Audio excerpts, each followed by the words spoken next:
حضرت جناب زینب نے پتہ کیا دیکھا تھا؟ وہ سننا ذرا، امام حسین کی لاش مبارک کربلا میں پڑی تھی اور امام حسین کا سر کاٹ کے نیزے پہ چڑھایا گیا تھا، اور وہ بیویوں کے سامنے خالی سر چڑھ رہا تھا، اور سینکڑوں میل کا سفر کر کے دمشق کے بازاروں سے گزرتا وہ سر گیا۔ آج میں سر کی بات نہیں کرتا، سر کی، آپ مرد ہیں، جوان ہیں سارے، یہاں کسی کا کٹا ہوا ہاتھ پھینک دیا جائے نا، ہاتھ تو لوگ چیخے مار کے دوڑ جائیں گے، بلکہ ہاتھ تو دور رہا، کسی کی انگلی کاٹ کے یہاں پھینکی جائے تو لوگ چیخے مار کے مرد دوڑ جائیں گے، لیکن کٹا ہوا سر دیکھا، لاشیں دیکھے۔ یزید کا دربار آیا، بی بی صاحبہ کو نا ایسے عورتوں نے اپنے حالے میں لیا ہے، سیدہ زینب وہاں بیٹھ گئی، تو جب بولا نا یزید دربار میں، کہنے لگا کہ دیکھو اللہ نے عزت والوں کو عزت دی، معاذ اللہ ثم معاذ اللہ، اور میرے مخالفین کا کیا حشر ہوا جب اس نے دیکھے نا، ایک آدمی مجبور ہے، مقہور ہے، اتنا لمبا سفر ہے، غربت ہے، پیاس ہے، بیماری ہے، کیا انداز ہے جب اس عالم میں یزید کے دربار میں اس نے گستاخی کی امام حسین کی۔ یہاں لوگ کہتے ہیں کسی کو کچھ نہ کہو، کہ کیوں نہ کچھ کہیں، جو سیدنا امام حسین کے بارے میں بات کرے گا زبانیں کھینچیں گے اس کی، جو صحابہ کے بارے میں بات کرے گا ہم کرنے دیتے ہیں؟ یہ کیا بات ہوئی؟ گستاخی کرنا، بے ادبی کرنا، یہ کون سا دین ہے؟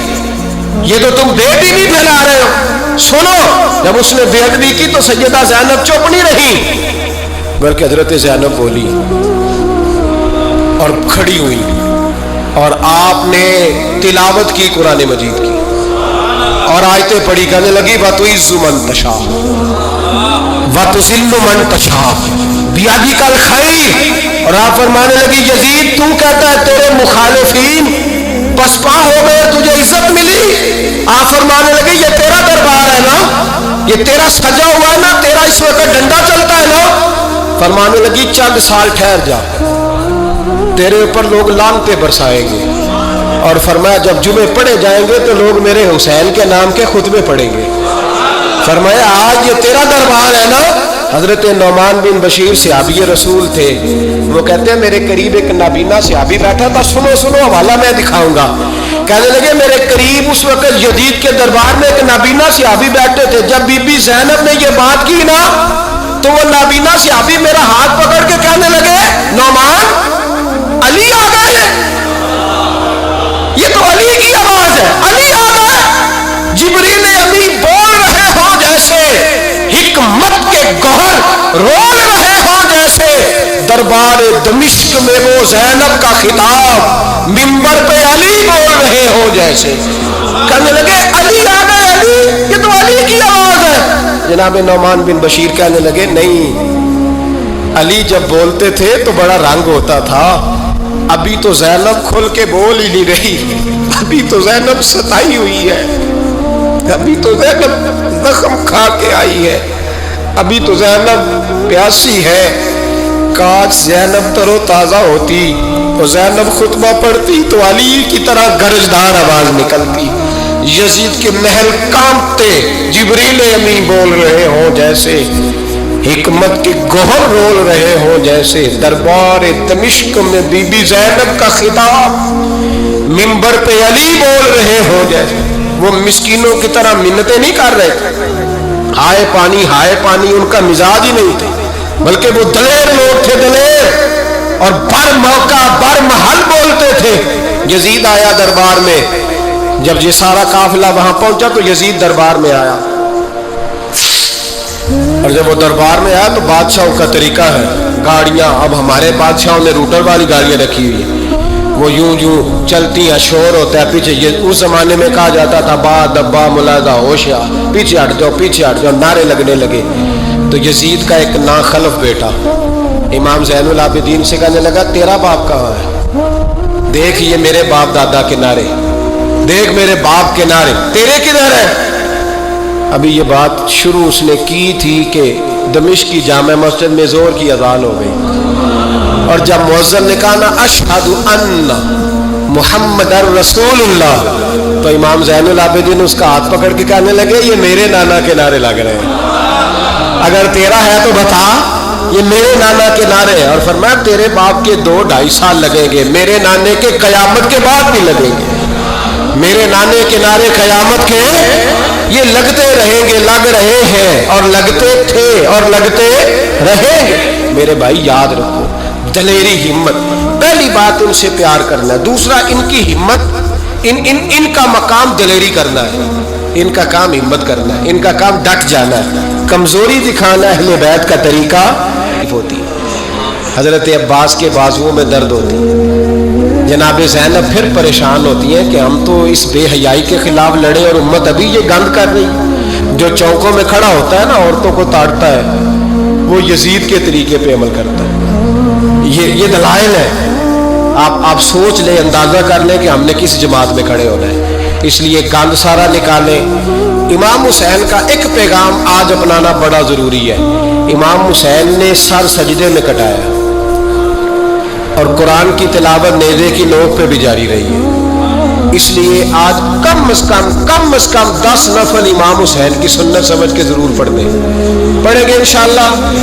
جنہوں نے روزہ رکھا ہے بڑا اچھا کیا ہے، چلو جو نہیں رکھ سکے پھر بھی نفلی ہے، کوئی فرض نہیں۔ کم از کم 3 دفعہ سورت یاسین کی تلاوت آج ضروری ہے امام حسین کے لیے، کریں گے انشاءاللہ تعالی۔ اگر وہ نیزے کی نوک پہ پڑھ سکتے ہیں تو آپ ان کی خاطر بھی تو پڑھ ہی سکتے ہیں نا۔ تو بہت ضروری کام آج نفل پڑھنا ہے، اور بہت ضروری کام آج قرآن پاک کی تلاوت کریں گے انشاءاللہ تعالی۔